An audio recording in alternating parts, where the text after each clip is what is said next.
Electron संख्या घनता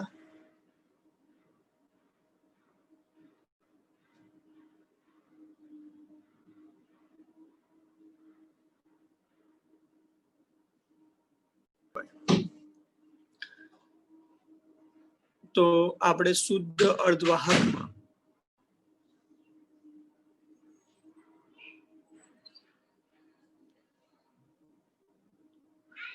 વિદ્યુતનું વહન સમજાવો.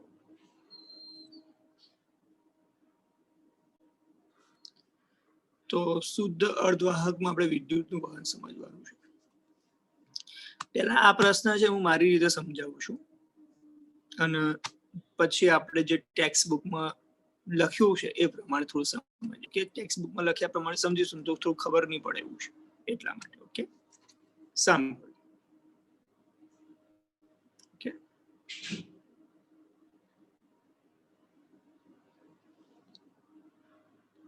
તો જોઈએ આપણી પાસે સિલિકોન સ્ફટિક છે આવી છે.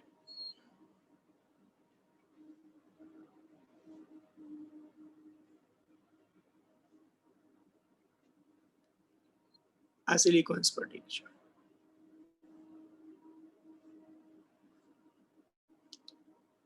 સિલિકોન સ્ફટિકમાં તેના નજીકના પાડોશી પરમાણુ સાથે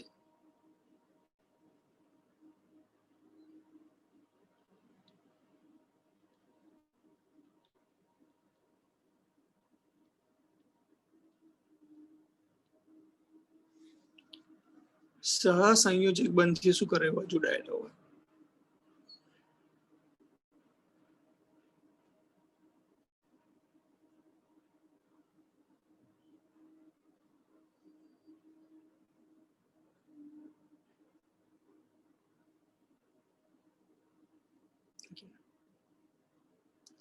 આનો એક એક ઇલેક્ટ્રોન સહસંયોજક બંધમાં રીતે જોડાયેલો હોય.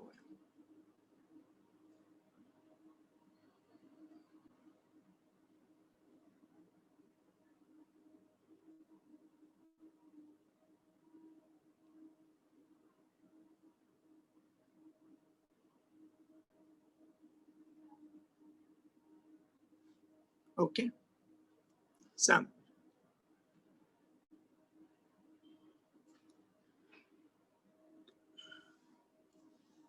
આપેલો સિલિકોન પરમાણુ 0 કેલ્વિન તાપમાને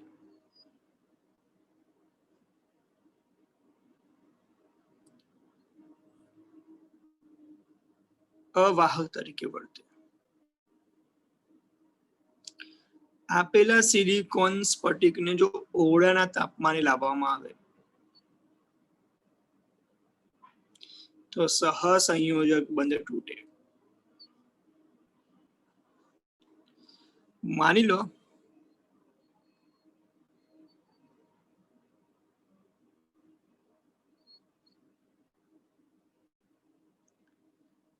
અહીંથી આ સહસંયોજક બંધ તૂટીને ઇલેક્ટ્રોન મુક્ત થયો છે.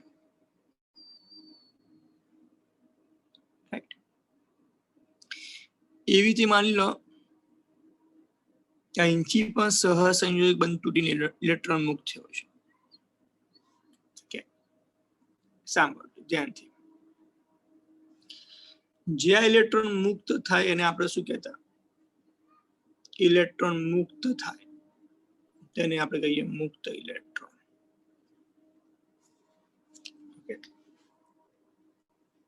હવે આપેલા સ્ફટિકને જો બાહ્ય વિદ્યુત ક્ષેત્ર લાગુ પાડવામાં આવે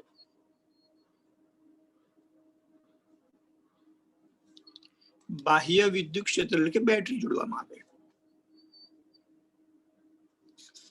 તો આપેલા સ્ફટિકને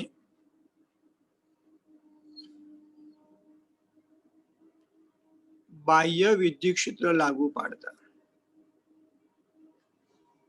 શું થાય? તો વિદ્યુત ક્ષેત્ર ધનથી ઋણ તરફનું હોય.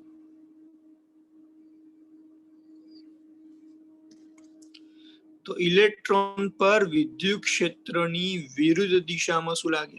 બળ લાગે. એટલે ઇલેક્ટ્રોન ગતિ કરશે આમ. રાઈટ. ઓકે, માની લો કે આ ઇલેક્ટ્રોન ગતિ કરતો કરતો આમ જાય ત્યારે આ હોલમાં પૂરાઈ જાય છે. આ ઇલેક્ટ્રોન આમ ગતિ કરતો કરતો માની લો કે અહીંથી છૂટું થઈને આમ આવે, આ હોલમાં પૂરાઈ જાય. તો હવે આ હોલ રહ્યો એમ કહેવાય નહીં. રાઈટ. સાંભળો, તો જ્યારે મુક્ત ઇલેક્ટ્રોન માની લો કે આ સ્થાન 1 છે અને આ સ્થાન 2 છે, તો એક સ્થાનમાંથી મુક્ત થયેલો ઇલેક્ટ્રોન સ્થાન 2 માં શું થાય છે? ભરાઈ જાય છે. જ્યારે મુક્ત ઇલેક્ટ્રોન હોલમાં પૂરાઈ જાય ત્યારે તેવા ઇલેક્ટ્રોનને મુક્ત ઇલેક્ટ્રોન ન કહી શકાય. હા, પહેલા મુક્ત થયો, પછી ભરાઈ ગયો, પછી એને મુક્ત ન કહેવાય. તો એવા ઇલેક્ટ્રોનને બંધિત અવસ્થામાંનો ઇલેક્ટ્રોન કહેવાય.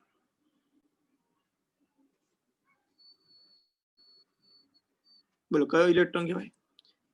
બંધિત અવસ્થામાંનો ઇલેક્ટ્રોન કહેવાય. સર બરોબર, આટલા સુધી રેડી? સાંભળો, હવે નિરીક્ષણ કરજો ધ્યાનથી.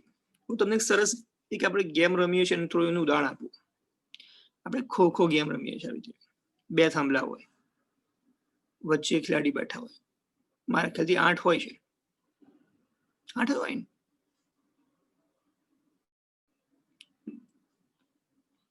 6 અને 7, 8 છે, બરાબર. થોડું નિરીક્ષણ કરો. 7 કે 8 જે હોય, એક્સ વાય સમજ. અહીંથી આ ખેલાડી ઉભો થયો, આ ખેલાડી ઉભો થયો, બરોબર. આ ખેલાડીને ખો આપે છે. ફરી આ ખેલાડી ઉભો થયો, આ ખેલાડીને ખો આપે છે. અહીંથી ખેલાડી ઉભો થયો અને અહીંયા આવે છે. તમારી આંખ તમને એવું લાગે કે વિદ્યાર્થી જે ખેલાડી છે આમ જાય છે, એવું લાગે તમને? દેખાય ને ખેલાડી આમ જાય છે એવું લાગે તમને? પણ તમે સૂક્ષ્મપણે નિરીક્ષણ કરો તો બીજી ઘટના પણ તમને જોવા મળે. શું ઘટના જોવા મળે? તમને એવું લાગે જગ્યા પણ જાય છે, એવો ભાસ થાય ને. આ જગ્યાથી અહીંયા જઈ, આ જગ્યા અહીંયા ગઈ, આ જગ્યા અહીંયા ગઈ, એવો ભાસ પણ થાય. રાઈટ. ખેલાડી તો જાય છે, જગ્યા પણ ખાલી આમ જતી હોય તમને ભાસ થાય. સમજણ પડી ના પડી મારી વાત?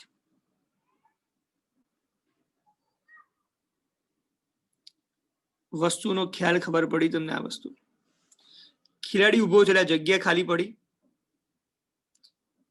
પછી અહીંયા ખો આપ્યો, હા ને? ઓકે, સાંભળો, અહીંથી ખેલાડી ઉભો થયો એટલે જગ્યા આમ ટ્રાન્સફર થયું લાગે, અહીંયાથી અહીંયા આવી ગઈ. ભાસ થાય, જતી નથી જગ્યા, જતી નથી, પણ એવો ખાલી આપણને ભાસ થાય છે. અહીંથી ઉભો થયો, અહીંયા ખો આપ્યો, આ જગ્યા અહીંયા ટ્રાન્સફર થઈ, એવો આપણને ભાસ. રાઈટ. સેમ વસ્તુ અહીંયા થાય. ચેક કરો.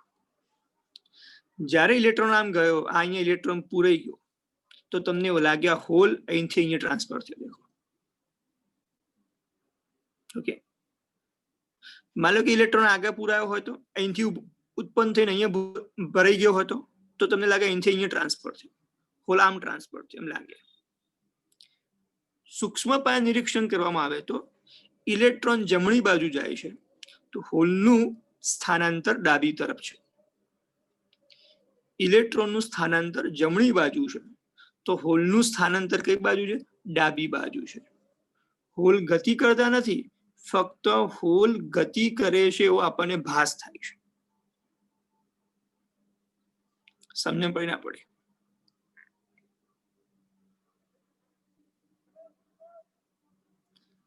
આટલા સુધી બધાને ખબર પડી તો મને હા ઓકે લખો મેસેજ.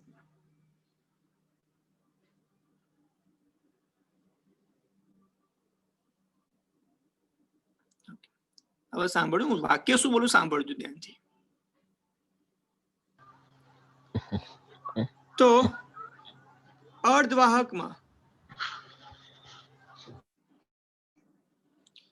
તો શુદ્ધ અર્ધવાહકમાં વિદ્યુત પ્રવાહ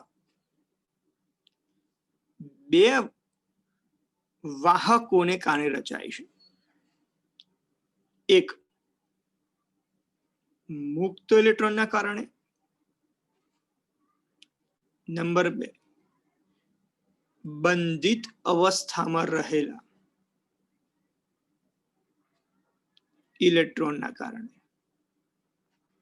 સાંભળજો મારી વાત ધ્યાનથી. જે ઇલેક્ટ્રોન છૂટા છે એને આપણે મુક્ત ઇલેક્ટ્રોન કહીએ. જે ઇલેક્ટ્રોન છૂટા થઈને ફરીથી બંધાઈ જાય છે, પહેલાથી બંધાય એની વાત નથી કરતો. જે ઇલેક્ટ્રોન છૂટા છે એને મુક્ત ઇલેક્ટ્રોન કહેવાય. જે ઇલેક્ટ્રોન છૂટા થઈને ફરીથી બંધાઈ જાય છે એને બંધિત અવસ્થામાંના ઇલેક્ટ્રોન કહેવાય. રેડી? બંનેની ગતિ ચેક કરો. એક જ તરફની દેખો, મુક્ત ઇલેક્ટ્રોન પણ આમ જાય છે, બંધિત અવસ્થામાં ઇલેક્ટ્રોન અહીંથી મુક્ત થયો, અહીંયા ભરાઈ ગયો. એનો મતલબ મુક્ત ઇલેક્ટ્રોન અને બંધિત અવસ્થામાંના ઇલેક્ટ્રોનની ગતિ ઋણથી ધન તરફની છે. ફરી બોલો, ઇલેક્ટ્રોનની ગતિ પણ ઋણથી ધન તરફની છે અને બંધિત અવસ્થામાંના ઇલેક્ટ્રોનની પણ ગતિ ઋણથી ધન તરફની છે. પરંતુ અહીં બંને ઇલેક્ટ્રોન શબ્દનો ઉલ્લેખ છે, મુક્ત ઇલેક્ટ્રોન અને બંધિત અવસ્થામાંના ઇલેક્ટ્રોન. બંને ઇલેક્ટ્રોન હોવાથી આ બંધિત અવસ્થામાં ઇલેક્ટ્રોનને જુદા સંદર્ભમાં દર્શાવવા માટે હોલ તરીકે દર્શાવવામાં આવે છે. બંધિત અવસ્થામાંના ઇલેક્ટ્રોનને જુદી રીતે દર્શાવવા માટે હોલના સંદર્ભમાં દર્શાવવામાં આવે છે. તો હોલની ગતિ ક્યાંથી ક્યાં છે? ધનથી ઋણ તરફ. દેખો, હોલ આમ ગતિ કરતા હતા. એનો મતલબ એમ થયો કે અર્ધવાહકમાં રચાતો કુલ પ્રવાહ ઇલેક્ટ્રોન કે મુક્ત ઇલેક્ટ્રોનના કારણે રચાતો પ્રવાહ પ્લસ IH હોલના કારણે રચાતો પ્રવાહ. વાસ્તવમાં હોલ એ શું, હોલનો પ્રવાહ શું છે? બંધિત અવસ્થામાં રહેલા ઇલેક્ટ્રોનનો પ્રવાહ છે. પરંતુ એને જુદાપણે દર્શાવવા માટે હોલ તરીકે શબ્દનો ઉલ્લેખ કરેલો છે. એટલે મુક્ત ઇલેક્ટ્રોનની ગતિ અને હોલની ગતિ પરસ્પર કેવી વિરુદ્ધ છે. એટલે કે શુદ્ધ અર્ધવાહકમાં રચાતો પ્રવાહ એ મુક્ત ઇલેક્ટ્રોનના પ્રવાહ અને હોલના પ્રવાહ ના સરવાળા જેટલો છે. હવે તમને કોઈ કાલ પૂછે કે હોલનો પ્રવાહ શું છે, તો તમારે એમ નહીં કે હોલના કારણે રચાતો પ્રવાહ. હોલનો પ્રવાહ સર એ છે કે બંધિત અવસ્થામાંના રહેલા ઇલેક્ટ્રોનનો પ્રવાહ. પણ બંને શબ્દો ઇલેક્ટ્રોન છે તો એમાં લખવું શું પડે? અહીંયા I જ લખાય. બે ઇલેક્ટ્રોન લખવા પડે. પણ તમને બે ઇલેક્ટ્રોન લખું તો તમને કેવી રીતે ખબર પડે કે આ ઇલેક્ટ્રોન મુક્ત છે કે આ ઇલેક્ટ્રોન બંધિત અવસ્થાનો છે? માટે બંધિત અવસ્થાના ઇલેક્ટ્રોનને આપણે IH વડે દર્શાવીએ છીએ, હોલના સંદર્ભમાં દર્શાવીએ છીએ. કે બંધિત અવસ્થા જ્યારે ઇલેક્ટ્રોન અહીંયા જોડાય ત્યારે હોલ આમ ગતિ કરે છે. દેખો, હોલ અને બંધિત અવસ્થાના ઇલેક્ટ્રોન સાથે એક સંબંધ રહેલો છે. સમજણ પડી ગઈ? આખી ઘટના ખબર પડી ગઈ?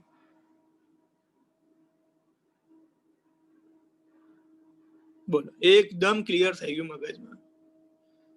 આ મેં પહેલા મારા સંદર્ભ સમજાય રાખો. આ હવે સમજૂતી આપણે ટેક્સ્ટ બુક અનુસાર જોઈએ. એકદમ પરફેક્ટ થઈ ગયું ને?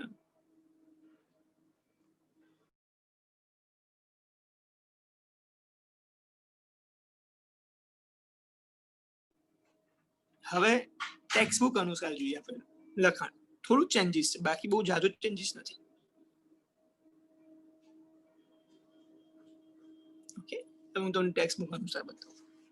ટેક્સ્ટ બુકમાંથી જ બતાવું એટલે તમને થોડું વધારે ક્લિયર થશે. એ પ્રશ્નનો જવાબ અહીંથી રહેશે.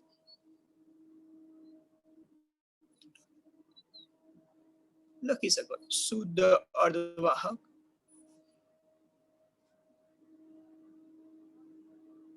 રચાતા પ્રવાહ વિશે સમજૂતી આપો. તમે ટેક્સ્ટ બુકમાં અહીંયા પ્રશ્ન લખી શકો. ઓકે, અને કુમારમાં ટેક્સ્ટ બુકનું પૂરેપૂરું ટેક્સ્ટ બુકનું લખ્યું છે, એક શબ્દ આગો પાછો ખાલી એને મુદ્દા પાડી દીધા છે. બરોબર, આટલો સુધી બરાબર. કેમ કે થિયોરિટિકલ છે એટલે આમાં કઈ જાજુ મગજ દોડાવવાનું નથી, એને મુદ્દા પાડવામાં.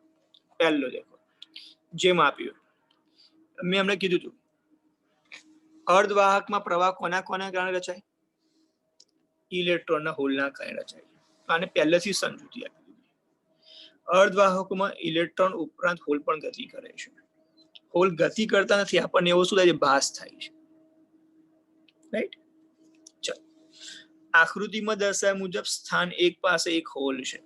દેખો સ્થાન 1 બતાવો.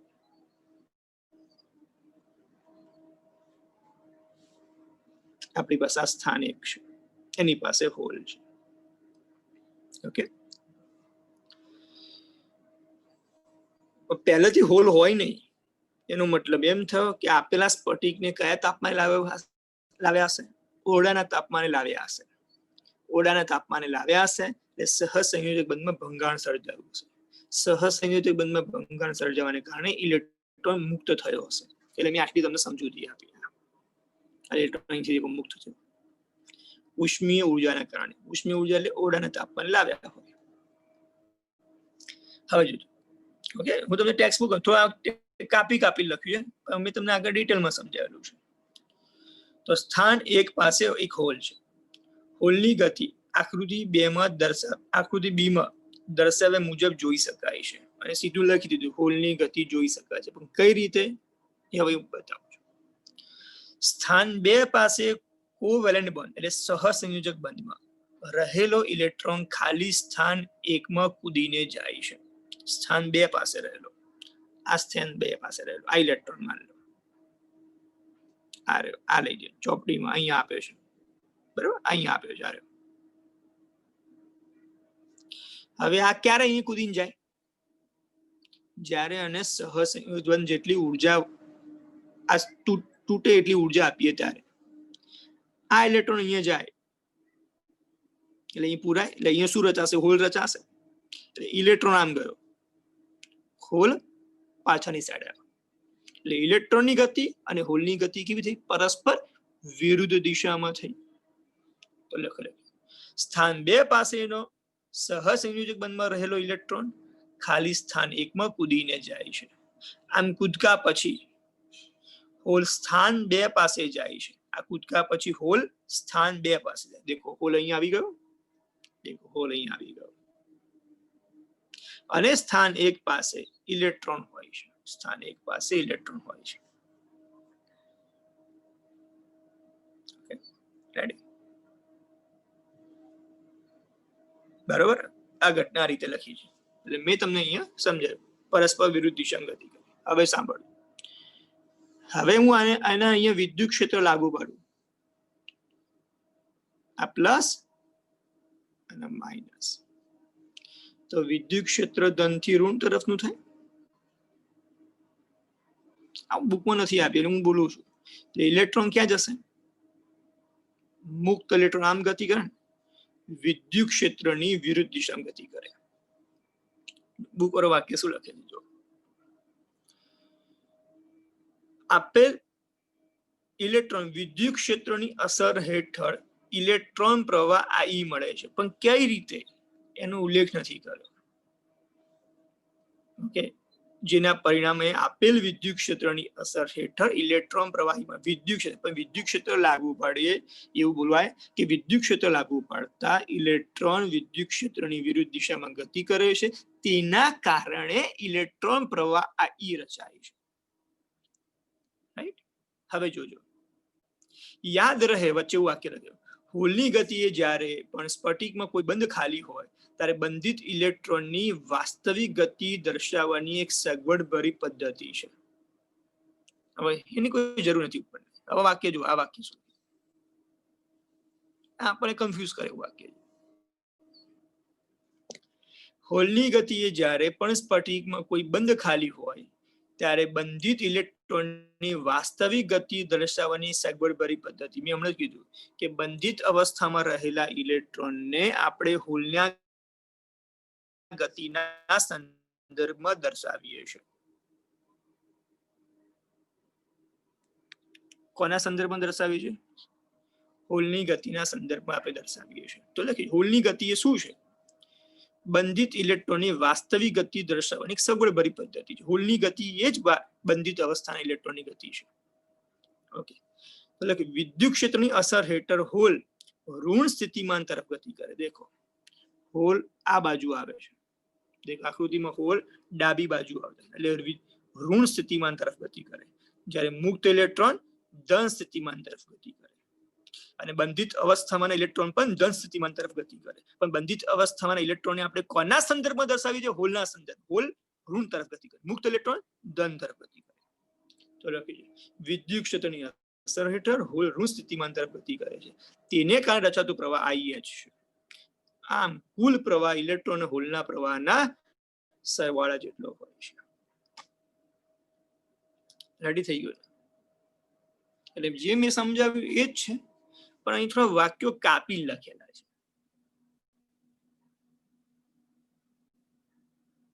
ક્લિયર? અહીં થોડા વાક્યો કાપી લખેલા છે, એટલે એ પહેલી નજરે વાંચીએ તો આપણને મગજમાં ઉતરે જ નહીં. ઓકે, તો તમે આ રીતે બી થોડું લખી શકો. ઓકે, તમારે લોકો થોડાક બેસ તમારા અનુસાર એડ કરી શકો. હા, તમે અહીંયા ઇલેક્ટ્રિક ફિલ્ડ ડ્રો કરો, વિદ્યુત ક્ષેત્ર ડ્રો કરો તો ચાલે, ખોટું નથી. ઓકે, હવે ડ્રો કર્યું તો અહીંયા ધન ઋણ ક્યાં છે? અહીંયા તો લખી કાઢ્યું છે ઋણ તરફ ગતિ કરે. ઓકે, અહીંયા ઋણ તરફ ગતિ કરી કાઢે એવું લખી કાઢ્યું, પણ ઋણ કયો લેવાનું? આપણે લઈ લેવાનું, આપણે સ્વીકારવાનું ઋણ તરફ.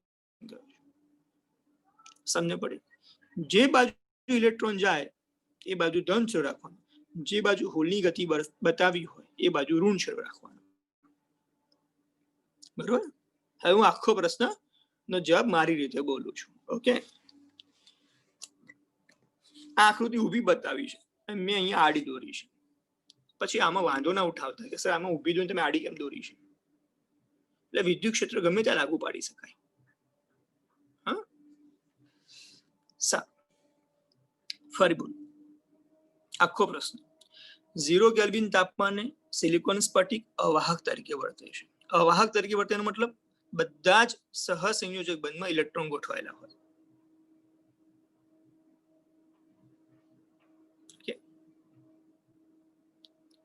ક્લિયર? નંબર 2, આનું પેમ્પલેટ હું બનાવું છું.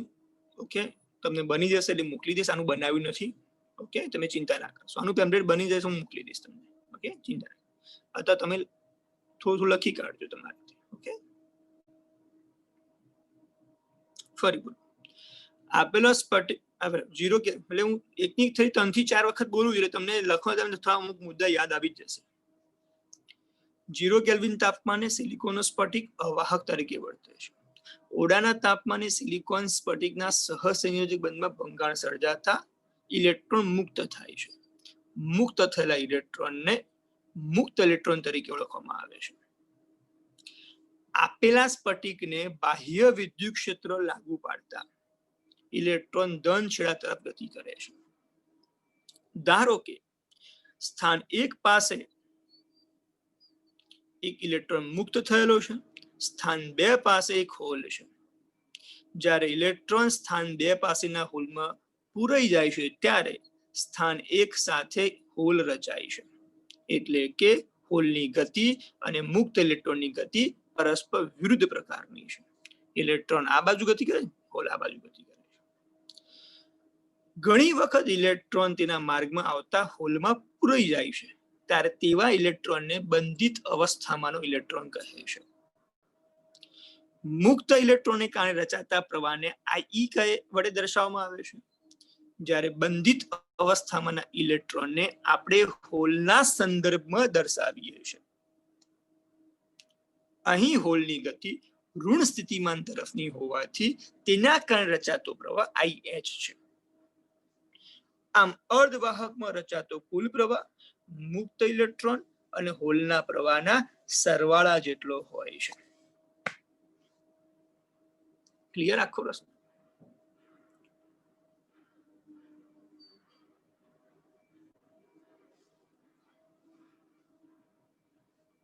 ઓકે,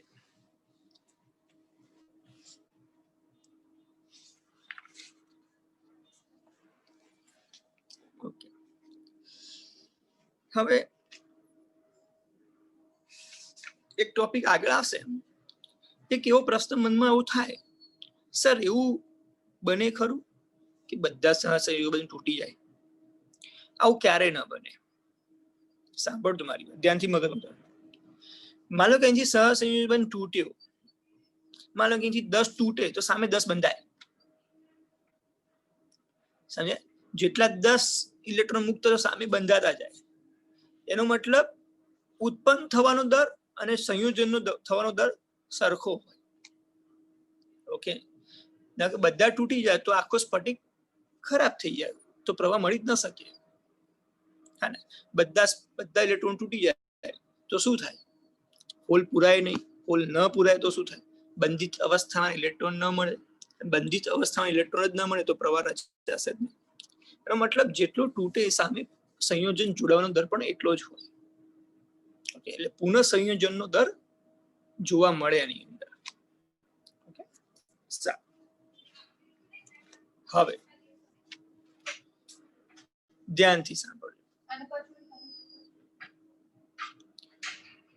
આપણે અત્યાર સુધી શુદ્ધ અર્ધવાહક વિશે ભણ્યા. ઓકે, હવે આપણે ભણીશું અશુદ્ધ અર્ધવાહક કોને કહેવાય.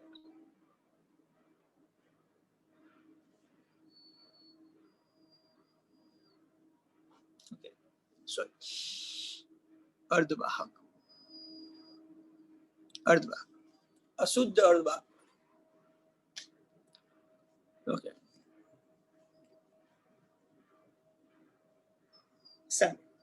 માન લો કે થોડું ગમત સાથે ભણીશું તો આ વસ્તુ મગજમાં જલ્દી ઉતરશે. માન લો કે આ એક ક્લાસરૂમ છે,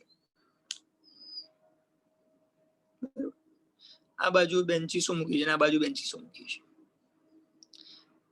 આ બાજુ બધા છોકરાઓ બેઠા છે, આ બાજુ બધી છોકરીઓ બેઠી છે. માન લે કે છોકરીઓને 2 છોકરાઓની વચ્ચે ગોઠવી દઈએ આપણે, બરાબર? તો માન લો કે આ જે છોકરાઓ હતા એટલે શુદ્ધ અર્ધવાહક તરીકે હતા.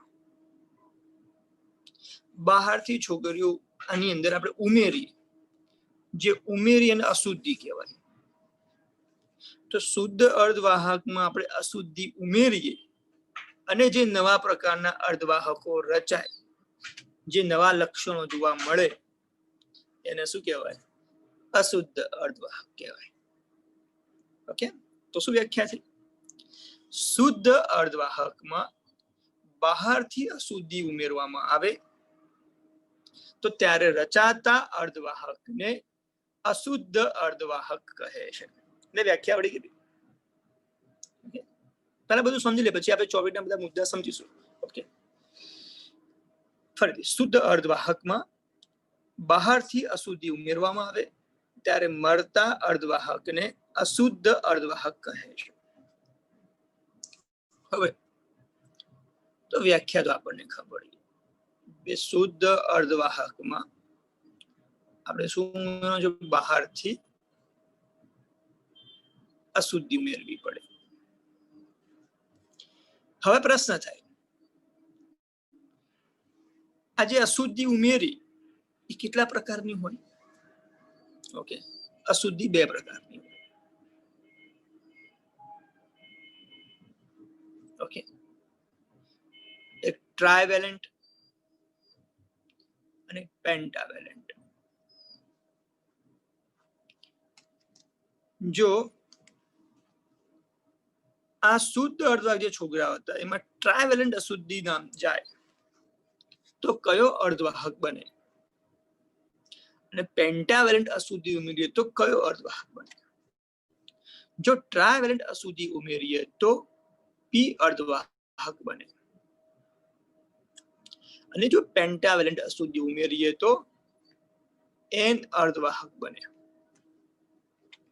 હવે પ્રશ્ન છે, સબ ટ્રાયવેલેન્ટ અશુદ્ધિઓ કઈ કઈ?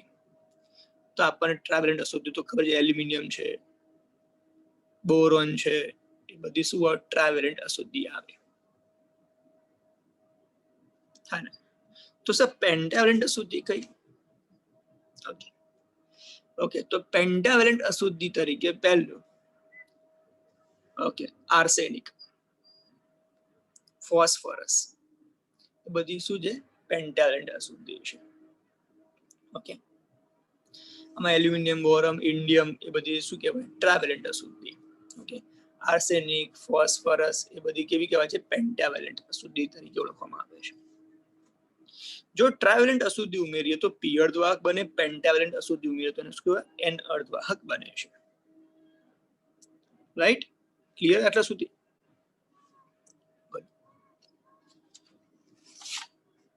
આટલા સુધી ક્લિયર થઈ ગયું? ઓકે, સારું. સાંભળ, હવે જે ક્લાસના સર હોય કે ટીચર હોય, ટીચર મેડમ,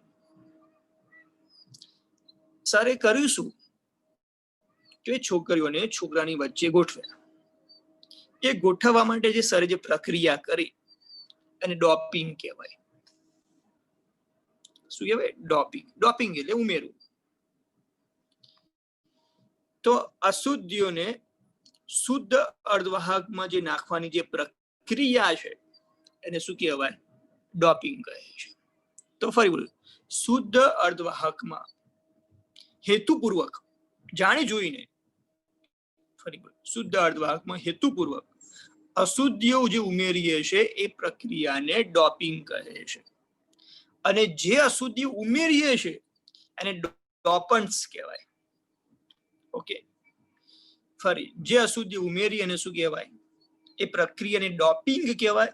અને જે અશુદ્ધિ ઉમેરી એને શું કહેવાય? ડોપન્ટ્સ. તો ટ્રાવેલેન્ટ છે, પેન્ટાવેલેન્ટ ને શું કહેવાય? ડોપન્ટ્સ. અને જે પ્રક્રિયા છે એને શું કહેવાય? ડોપિંગ કહેવાય. એટલે ક્લિયર થઈ ગયું? રેડી? ક્લિયર? સારું, સાંભળ. ઓકે, હવે ઘણી વખત આને ભૂલી જવાય યાર આપણને. ઓકે, ટ્રાવેલેન્ટ થી પી અર્ધવાહક, પેન્ટાવેલેન્ટ થી એન અર્ધવાહક એવું ભૂલી જવાય, ઘણી વખત થાય. ઓકે, આ અશુદ્ધિઓ ઘણી વખત ભૂલી જવાય છે. જો યાદ રાખવાની તમને સરસ. ઓકે, આપણે જે પેન્ટાવેલેન્ટ યાદ રહેશે તો એલ્યુમિનિયમ, બોરોન છે, પછી ઇન્ડિયમ છે, એ તમને યાદ રહી જશે. આ તો લગભગ આમાં ઘણી વખત છોકરા ભૂલો થઈ જાય, આની આમાં નાખી દે છે. પેપરમાં આવા કેસ જોયા છે મેં ઘણા બધા. જો યાદ રાખીને ટેકનિક બતા. આપણે જે બોલીવુડ છે, બોલીવુડમાં સૌથી ફેમસ હિરોઈન પહેલા જે મિસ વર્લ્ડ બની હતી ઐશ્વર્યા રાય. રાઈટ? તમે એનું એક પિક્ચર આવી ગયું દેવદાસ. દેવદાસ એને પારો તરીકે ઓળખતા, પારો બોલતા. ઓકે, અને ઐશ્વર્યા ટૂંકમાં લોકો શું બોલતા? ટૂંકમાં એસ એવું બોલે, એસ. ઓકે, ઓકે, તમે બોલો આમ જી કઈ બોલજો બધા આમ એસ એવું બોલજો. એસ કેવું મજા, આમ તમે આમ આમ ફીલ થાય, એસ થાય ને. દેખો તો પહેલું ઐશ્વર્યાનું એસ. ઓકે, એક. ઓકે, બીજું હવે દેવદાસ નું નામ શું હતું? પારો. એટલે પારો નો પી એટલે ફોસ્ફરસ. રાઈટ? અને ત્રીજું જે પેન્ટાવેલેન્ટ સુધી તમારી પાસે એસ આવી જાય તો શું થાય? તમારી પાસે મની મની આવી જાય ને, તો એન્ટી મની. પેન્ટાવેલેન્ટ સુધી એસબી થઈ ગયા ને, એ થઈ ગયું ને, ત્રણ ત્રણ યાદ રહી ગયા ને. એસ પારો એન્ટી મની. એટલે હસતા નહીં બેઠા બેઠા લ્યા. આ વિડીયો ઓફ કરી દે, મજા નહીં આવતી મને યાર. બહુ બહુ નફરત છે જે વિડીયો ઓફ કરી નાખે છે. શી ખબર હે વિડીયો ઓફ કરીને શું કરો છો? નાચો છો બેઠા બેઠા? ઝુંબા ડાન્સ કરો છો બેઠા બેઠા?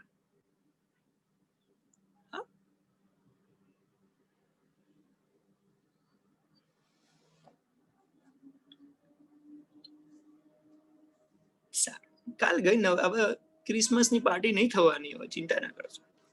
ચાલ યાદ રાખ્યું તો પેન્ટાવેલેન્ટ સુધી કઈ થઈ?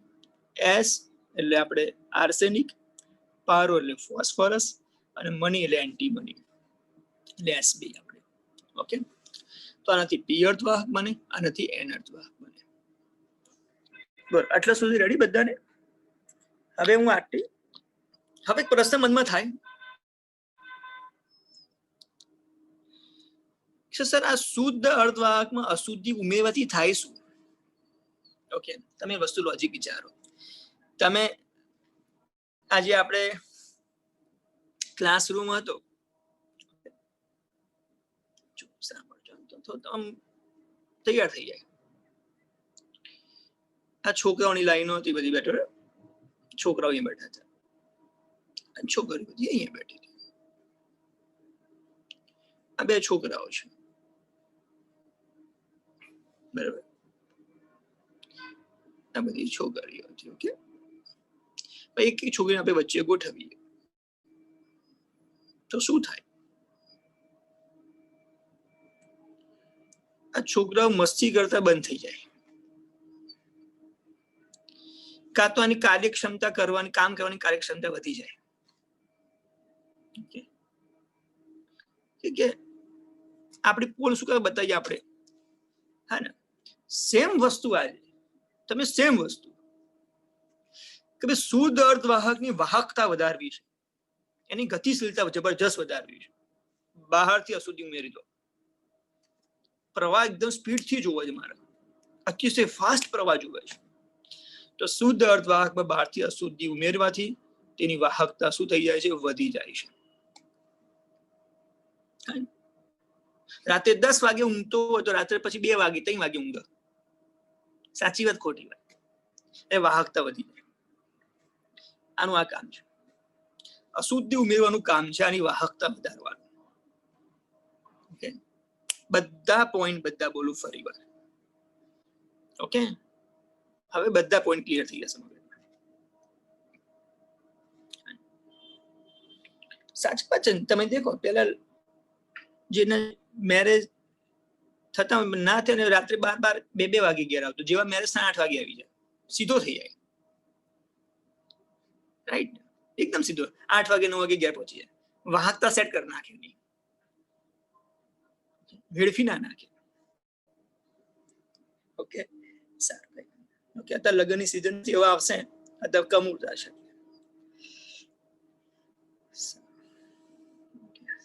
પહેલું જોઈએ અશુદ્ધ અર્ધવાહક વિશે સમજાવો. ફરી પહેલું, આપેલા શુદ્ધ અર્ધવાહકની વાહકતા વધારવા માટે બહારથી અશુદ્ધિ ઉમેરવામાં આવે છે. પહેલું, ફરી બોલો, શુદ્ધ અર્ધવાહકની વાહકતા વધારવા માટે બહારથી અશુદ્ધિ ઉમેરવામાં આવે છે. નંબર 2, શુદ્ધ અર્ધવાહકમાં બહારથી અશુદ્ધિ ઉમેરવામાં આવે તે પ્રક્રિયાને ડોપિંગ કહે છે, અને જે અશુદ્ધિઓ ઉમેરવામાં આવે તેને ડોપન્ટ્સ કહે છે. શુદ્ધ અર્ધવાહકમાં 2 પ્રકારની અશુદ્ધિ ઉમેરવામાં આવે છે, ટ્રાવેલેન્ટ અને પેન્ટાવેલેન્ટ અશુદ્ધિ ઉમેરવામાં આવે છે. ટ્રાવેલેન્ટ અશુદ્ધિ તરીકે એલ્યુમિનિયમ, બોરોન, ઇન્ડિયમ વગેરે વગેરે, જેના કારણે p પ્રકારનો અર્ધવાહક બને છે. પેન્ટાવેલેન્ટ અશુદ્ધિ તરીકે આર્સેનિક, ફોસ્ફરસ, એન્ટીમની ઉમેરતા n પ્રકારનો અર્ધવાહક બને છે. ટ્રાવેલેન્ટની છેલ્લી કક્ષામાં કેટલા ઇલેક્ટ્રોન હોય? 3 હોય. આમાં કેટલા હોય છે? 5 હોય. ઓકે, હવે પ્રશ્ન એવો થશે, અશુદ્ધિ ઉમેરવી કેટલી? એવો પ્રશ્ન થાય. અશુદ્ધિ ppm અનુસાર ઉમેરવામાં આવે છે, પાર્ટ્સ પર મિલિયન. આનો મીનિંગ શું થયું?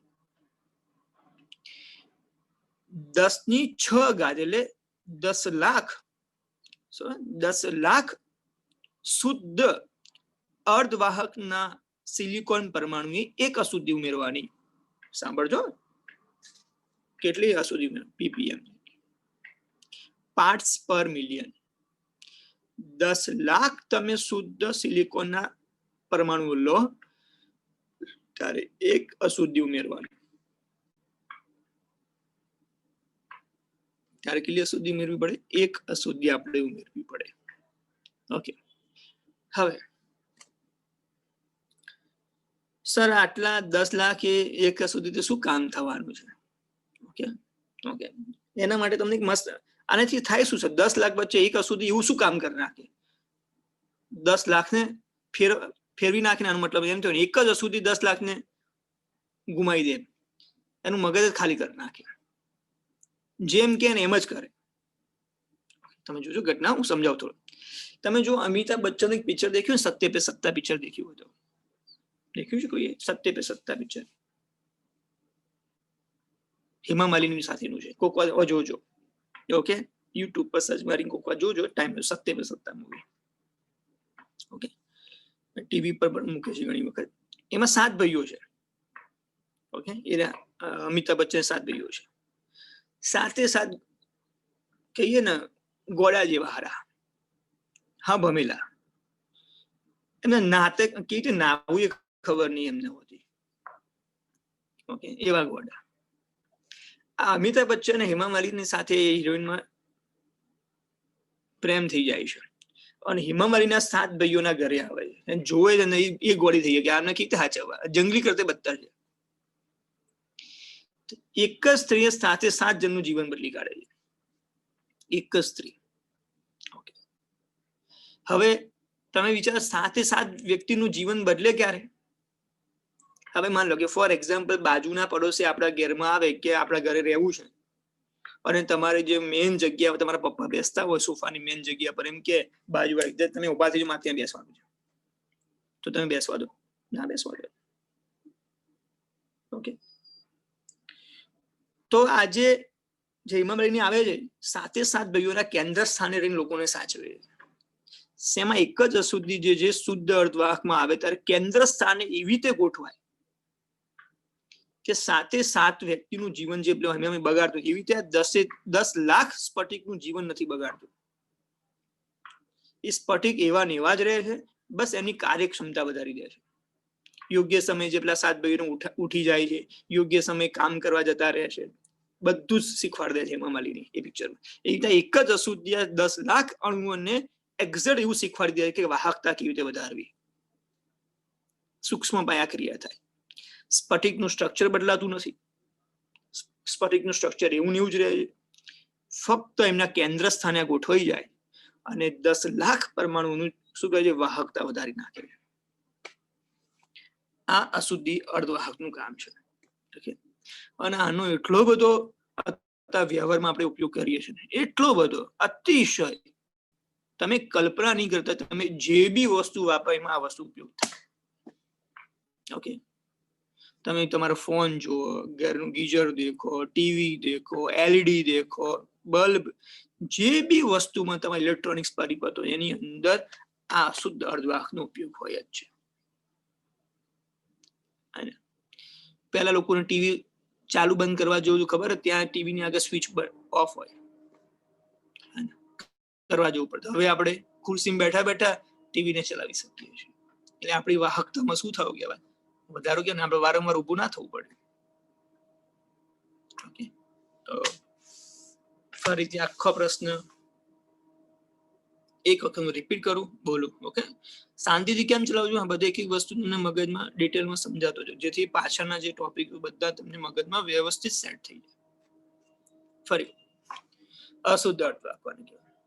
તો ફરી બોલો, શુદ્ધ અર્ધવાહકમાં 12 થી અશુદ્ધિ ઉમેરવામાં આવે ત્યારે તેની વાહકતા વધે છે. શુદ્ધ અર્ધવાહકમાં 12 થી અશુદ્ધિ ઉમેરવાની પ્રક્રિયાને ડોપિંગ કહે છે, અને ઉમેરવામાં આવતા પરમાણુઓને ડોપન્ટ્સ કહે છે. સામાન્ય રીતે શુદ્ધ અર્ધવાહકમાં 2 પ્રકારના ડોપન્ટ્સ ઉમેરવામાં આવે છે, ટ્રાવેલેન્ટ અને પેન્ટાવેલેન્ટ. ટ્રાવેલેન્ટ તરીકે કોણ છે? એલ્યુમિનિયમ, બોરોન, ઇન્ડિયમ છે, તેને કારણે પી પ્રકારનો અર્ધવાહક રચાય છે. પેન્ટાવેલેન્ટ તરીકે શું? આર્સેનિક, ફોસ્ફરસ, એન્ટીમની જેવા પરમાણુ ઉમેરતા એન પ્રકારનો અર્ધવાહક રચાય છે. અશુદ્ધિને જ્યારથી 12 થી શુદ્ધ અર્ધવાહક ઉમેરવામાં આવે ત્યારે તે અશુદ્ધિ શુદ્ધ સ્ફટિકના કેન્દ્ર સ્થાને ગોઠવાય છે, જેને કારણે મૂળ અર્ધવાહક વિકૃત થતો નથી. મૂળ અર્ધવાહક વિકૃત થતો નથી. આગળ, અશુદ્ધિ સામાન્ય રીતે પાર્ટ્સ પર મિલિયન અનુસાર ઉમેરવામાં આવે છે. પાર્ટ્સ પર મિલિયન 10 લાખ શુદ્ધ સિલિકોન સ્ફટિકે એક અશુદ્ધિ ઉમેરવામાં આવે છે. બોલો, ક્લિયર બધાને આટલા સુધી?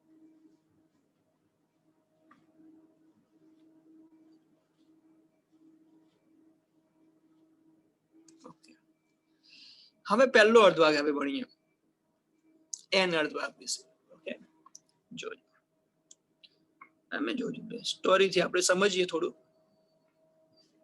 એટલે આવડી જાય. એન અર્ધવાહક વિશે સમજ. આ તમને કેમિસ્ટ્રીમાં કદાચ આવતું હશે એન અર્ધવાહક બધું.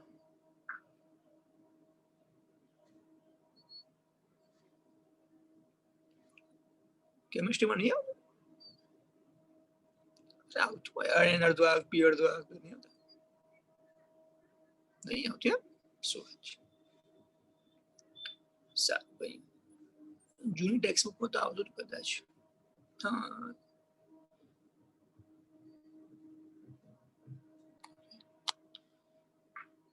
હા જૂનીમાં છે મારે, જૂની ટેક્સ્ટ બુકમાં છોકરાઓ કહેતા ને. કઈ વાત સાંભળ, આપણે સમજીએ મસ્ત રીતે, પહેલા સમજી લઈએ, પછી બધા મુદ્દા બોલીશું.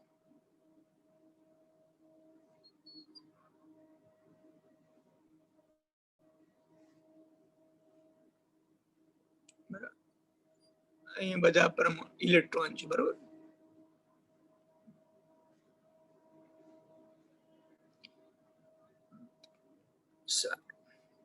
કોરોના લીધે કાઢ નાખ્યા, ચેપ્ટર 1 માં હતું.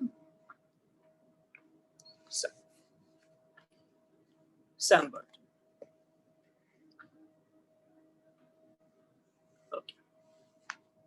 બહુ ધ્યાનપૂર્વક.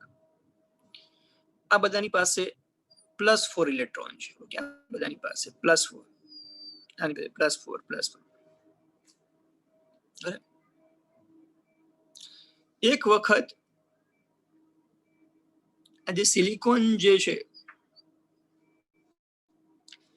એને મેરેજ કરવાની ઈચ્છા થઈ,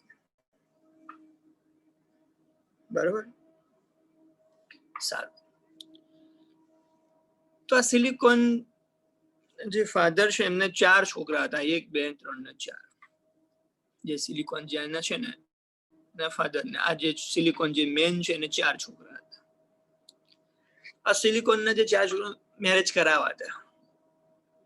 સારું, તો મેરેજ કરવા માટે સૌથી પહેલા બાયોડેટા બનાવવા પડે. બાયોડેટા બનાવી દીધા અને મોકલ્યા. ઓકે, કોને મોકલ્યા? એસ ને મોકલ્યા. કોને મોકલ્યા? એશ્વર્યને. એસ નામની એશ્વર્યના પપ્પાને મોકલ્યા. હવે થયું શું ખબર છે? કે સારું, ચલો તમારી વાત તો આવી છે, તમારા છોકરાને જોવા આવીશું, જોઈ પછી નક્કી કરીશું, બરોબર. તો જે એશ્વર્યના પપ્પા છે ને એ જોવા ગયા સિલિકોનના 4 છોકરાઓને. હવે આને તો ઘર જ છે મેરેજ કરાવવાની. ઘેર મહેમાન આવે તો આવે એટલે કેવા સાચવે, જબરજસ્ત એને સાચવી લીધું. આમ આખતા સાખતા કરી, ઓકે, મીઠાઈઓની આમ રેલમછેલ મૂકી દીધી, જમવાનું આપી દીધું જોરદાર, ઓકે, કોલ્ડ ડ્રિંક્સ, આઈસ્ક્રીમ બરાબર ના આમ ગોળ ગોળ કરી દે.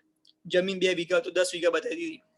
ઓકે, ફ્લેટ 1 હતો એની જગ્યાએ 4 બતાવી દીધા. એવો ગોળ ગોળ કરી નાખ્યો. ઓકે, ઓકે, એવું કરી નાખ્યું. હવે પાછો આયા, ઘેર આયા, તરત શું કર્યું ખબર એમને? એમનું જે મુખ્ય સ્થાન હતું એ મુખ્ય સ્થાન આમને આપી કાઢ્યું. મુખ્ય સ્થાન અહીંયા આપ્યું, આરસે. સોરી, વાતો કરી, વાતચીત કરી, બધું ફાઇનલ કર્યું. પણ એશ્વર્યના પપ્પાએ એક શરત મૂકી. કે શું શરત મૂકી? કે તમને અમારા સિલિકોન ભાઈ, તમારા 4 છોકરા અમને ગમી ગયા છે, પણ અમારી એક સમસ્યા છે. શું સમસ્યા છે? તો આર્સેનિક જે આજે એશ્વર્યના પપ્પાએ કીધું કે મારે 5 દીકરી છે. કેટલી દીકરી છે? 5. 5 માં 4 તો ગોઠવાઈ જશે, એક તો રહી જશે.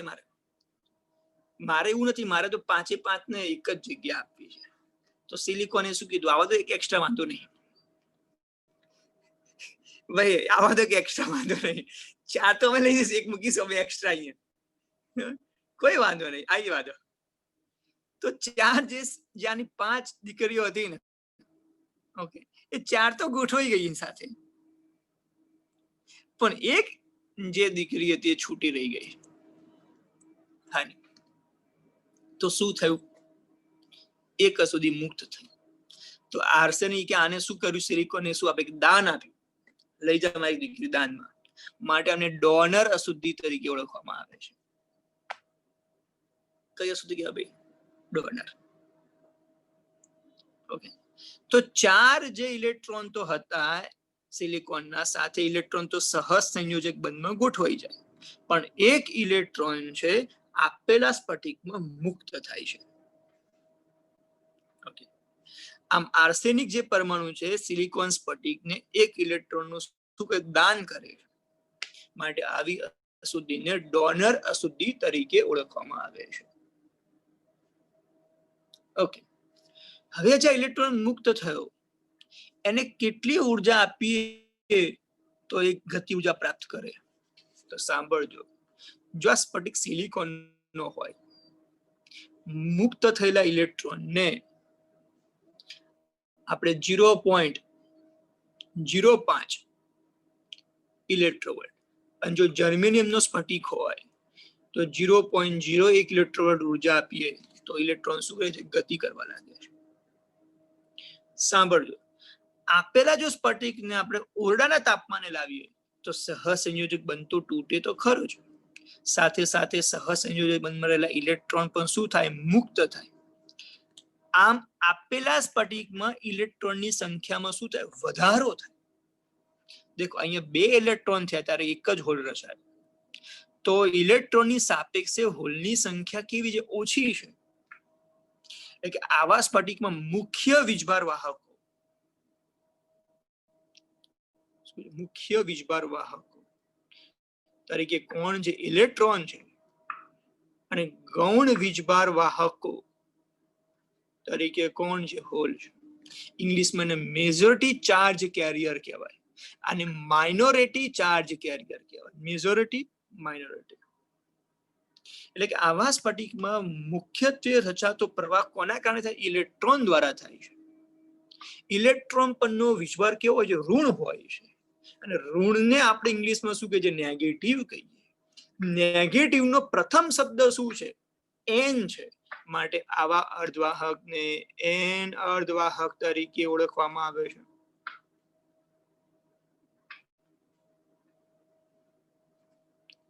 ક્લિયર રાખો. આટલા સુધી ક્લિયર બધાને? તો અહીં મુખ્ય વીજભાર તરીકે કોણ છે? ઇલેક્ટ્રોન. તો ઇલેક્ટ્રોન સંખ્યા ઘનતા એ હોલ સંખ્યા ઘનતા કરતા વધારે હોય. હું આખો પ્રશ્નનો જવાબ બોલું, મુદ્દા વાઇસ એક એક સાંભળજો. પહેલો મુદ્દો, આપેલા સિલિકોન સ્ફટિકમાં બહારથી પેન્ટાવેલન્ટ અશુદ્ધિ તરીકે આર્સેનિક પરમાણુને ઉમેરવામાં આવે તો આર્સેનિક પરમાણુ યજમાન સ્ફટિક, આ યજમાન, આ મહેમાન છે, યજમાન સ્ફટિકના કેન્દ્ર સ્થાને ગોઠવાઈ તેની છેલ્લી કક્ષામાંના 4 ઇલેક્ટ્રોન સહસંયોજક બંધમાં ગોઠવાય છે, જ્યારે એક ઇલેક્ટ્રોન આપેલા સ્ફટિકમાં મુક્ત થાય છે. ફરી બોલો, સિલિકોન સ્ફટિકમાં બહારથી જો પેન્ટાવેલન્ટ અશુદ્ધિ તરીકે આર્સેનિક ઉમેરવામાં આવે ત્યારે આર્સેનિક પરમાણુ યજમાન સ્ફટિકના કેન્દ્ર સ્થાને ગોઠવાઈ તેની છેલ્લી કક્ષામાંના 5 ઇલેક્ટ્રોનમાંથી 4 ઇલેક્ટ્રોન સહસંયોજક બંધમાં ગોઠવાય છે, જ્યારે એક ઇલેક્ટ્રોન યજમાન સ્ફટિકમાં મુક્ત થાય છે. રેડી? આ મુક્ત થયેલા ઇલેક્ટ્રોનને થોડી ઘણી ઉર્જા આપવામાં આવે તો આયનાઇઝેશન ઉર્જા આપવામાં આવે તો ઇલેક્ટ્રોન સ્ફટિકમાં શું થાય? મુક્ત થાય છે. સામાન્ય રીતે સિલિકોન સ્ફટિકમાં આ ઇલેક્ટ્રોનને 0.05 ઇલેક્ટ્રોવોલ્ટ અને જર્મેનિયમ સ્ફટિકમાં 0.01 વોલ્ટ જેટલી ઉર્જા આપતા તે મુક્ત ગતિ કરે છે. આવી અશુદ્ધિ યજમાન સ્ફટિકમાં ઇલેક્ટ્રોનનું દાન કરતી હોવાથી આવી અશુદ્ધિને ડોનર અશુદ્ધિ કહે છે.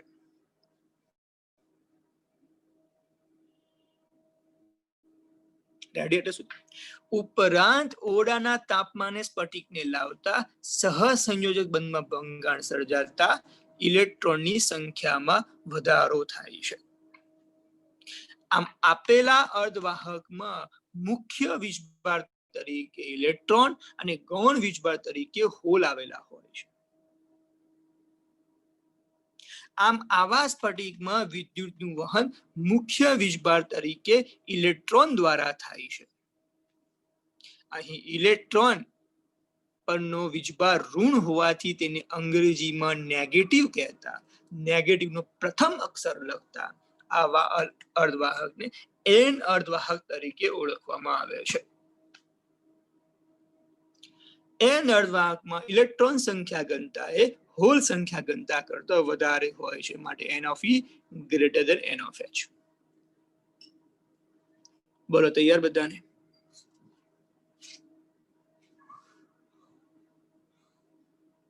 આખો તૈયાર બધાને?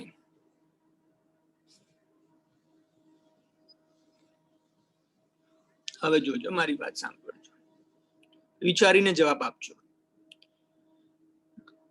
આપણે એવું કીધું સર 10 લાખે એક અશુદ્ધિ ઉમેરવાની, તો કોઈ કહેશે 1 મોલ સ્ફટિકમાં કેટલી અશુદ્ધિ હશે? 1 મોલ સ્ફટિકમાં કેટલી અશુદ્ધિ હશે?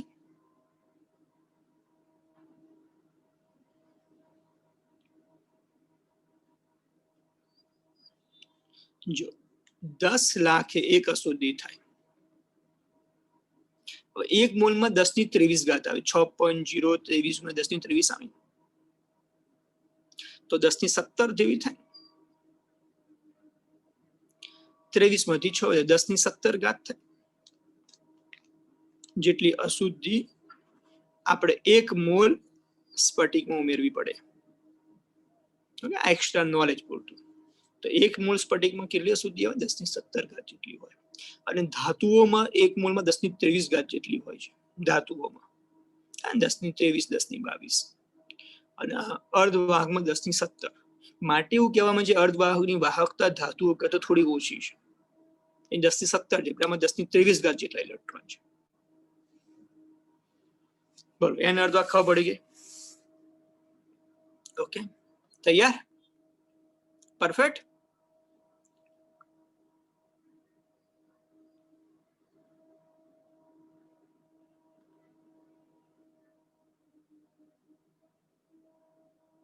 અરે કઈ નથી, આ તો મેં થોડો કેમિસ્ટ્રી, આ તો ડીપમાં મેં સમજાવ્યું. ઓકે, કઈ હવે સારું.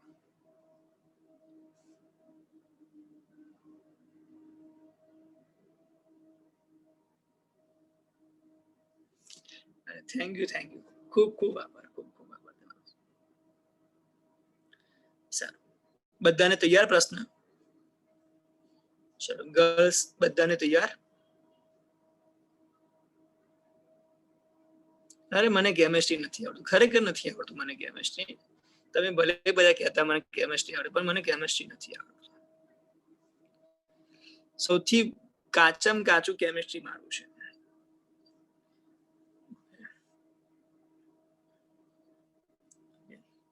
તમને મારા બાળ સાયન્સના કેમિસ્ટ્રીના માર્ક્સ કહી શકાય તમને સર? ઓકે, મારું જીવન બગાડ્યું કેમિસ્ટ્રી.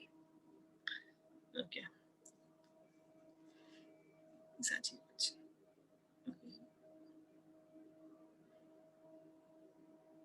મેથ્સ તો મને જોરદાર આવડે. મેથ્સમાં તો મેં એન્જિનિયરિંગમાં બુકો લખેલી છે.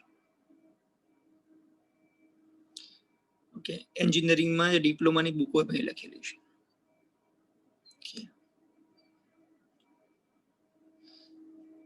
હું એન્જિનિયરિંગમાં બહુ વિષય ભણાવતો, પહેલા બહુ વિષય ભણાવતો, પણ આ બધું હવે યાદ ઓછું રહે છે મને.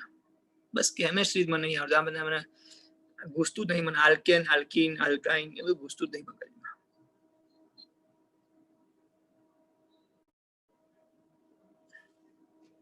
અને બાયોલોજી મને ઓછું આવડતું. અમારે બાયોલોજી બી અમે કમ્બાઈન આવતો. મારે બાયોલોજીના સર સાર ભણાવતા, પણ મને રસ નતો પડતો. મેથ્સ ને ફિઝિક્સ તો મારું બહુ સારું હતું.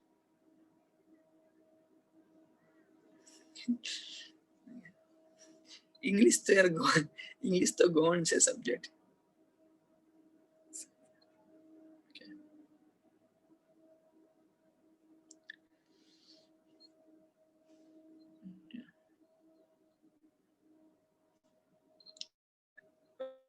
હજુ તો મને મને છે ને અમુક કોન્સેપ્ટ તો છે ને હું એન્જિનિયરિંગ કરે ને ત્યારે મને ઘણા કોન્સેપ્ટ તો ક્લિયર થાય. અમુક વસ્તુ તો આપ જે ફિઝિક્સમાં આવતા ને કોન્સેપ્ટો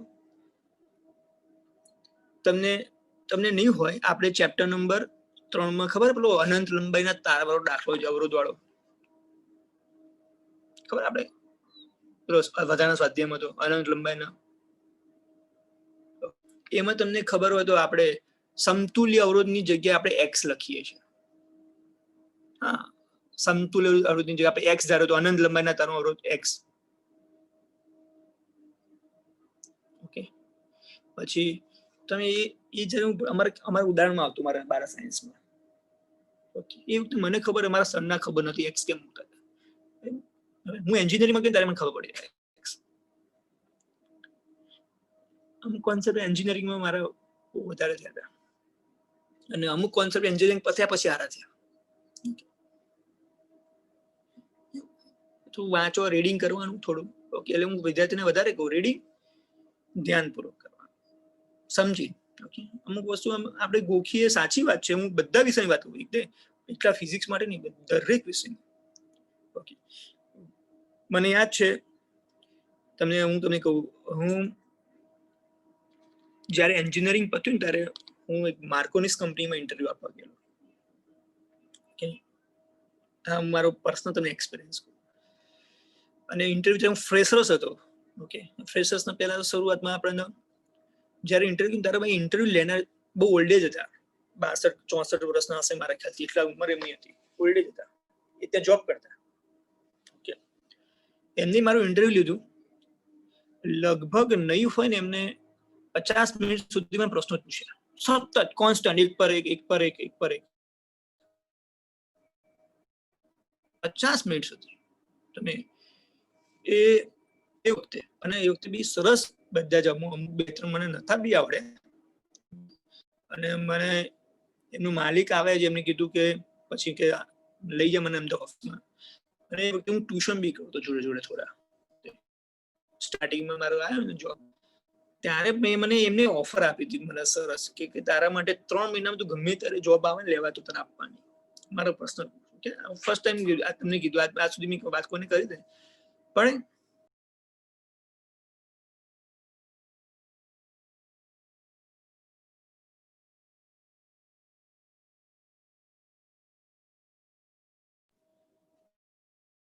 એ આપ્યો અને સિલેક્ટ બી કર્યો. ઓકે, અને પછી એમની કંપની રોમાનિયા સ્થાપવાની. તમે જો રોમાનિયા દેશનું નામ સાંભળ્યું ને તો આપણા પ્લેયર્સ પિક્ચરમાં રોમાનિયામાંથી પેલા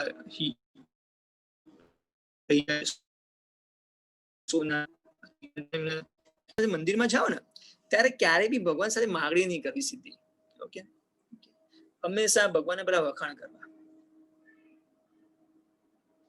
પેલા ભગવાનના વખાણ કરવાના. તમે કોઈ બી ભગવાન પેલા વખાણ કરો ને, એમના રૂપ ના કરો, એમના વસ્ત્રો ના કરો. ઓકે, એમના વખાણ કરવાના. હંમેશા યાદ રાખવાનું, ભગવાન પહેલા વખાણ કરવાના ભગવાનના. અને ભગવાન પાસે માગવું ના જોઈએ, આપી જ દે.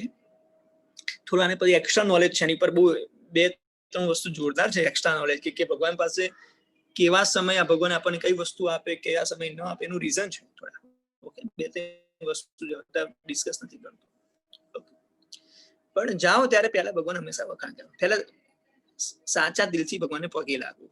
અને દંડવત તો છોકરાઓએ દંડવત કરવા જોઈએ, છોકરીઓને દંડવત ના કરે, પણ છોકરાઓ તો દંડવત જ્યારે બી જાઓ મંદિરમાં ભગવાનને કરવા. ઓકે, તમે દંડવત કરવા જાઓ પહેલા તમે કોઈકને ઊંઘા આખા આડા પડ્યા હોય તો તમને શરમ આવે. તમે પહેલી વખત કરો તો તમને શરમ આવે, તમે ના કરી શકો. તમે એવું થાય સારું ક્યાં કરો, બધા જોશે તો. પણ એક વખત કરજો. ઓકે, પછી બીજી વખત તમને શરમ નહીં આવે, તમને એમ થશે કે સારું મજા આવે કરવાના. આ બધી વસ્તુને બહુ પ્રાધાન્ય આપવાનું. ઓકે, જીવનમાં આ વસ્તુ બહુ મહત્વની છે. હવે તમે પેલા સરનો તમને કિસ્સો સાંભળ્યો 2 દિવસ પહેલા, 2-3 દિવસ પહેલા ઉપરથી પડ્યા ગયા મેથ્સના સાહેબ, અને બધા કિસ્સો સાંભળ્યા, રાઈટ? હવે સાહેબની પાસે સારી એવી સંખ્યા છે, બહુ પહેલાથી બહુ મોટું નામ છે. હું ભણતો ને ત્યારના ભણાવે છે.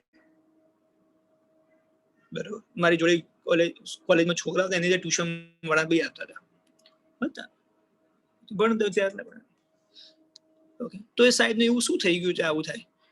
That's it. આવી પરિસ્થિતિમાંથી છૂટવાનો રસ્તો એક જ છે, આધ્યાત્મિક તરીકે જોડેલો.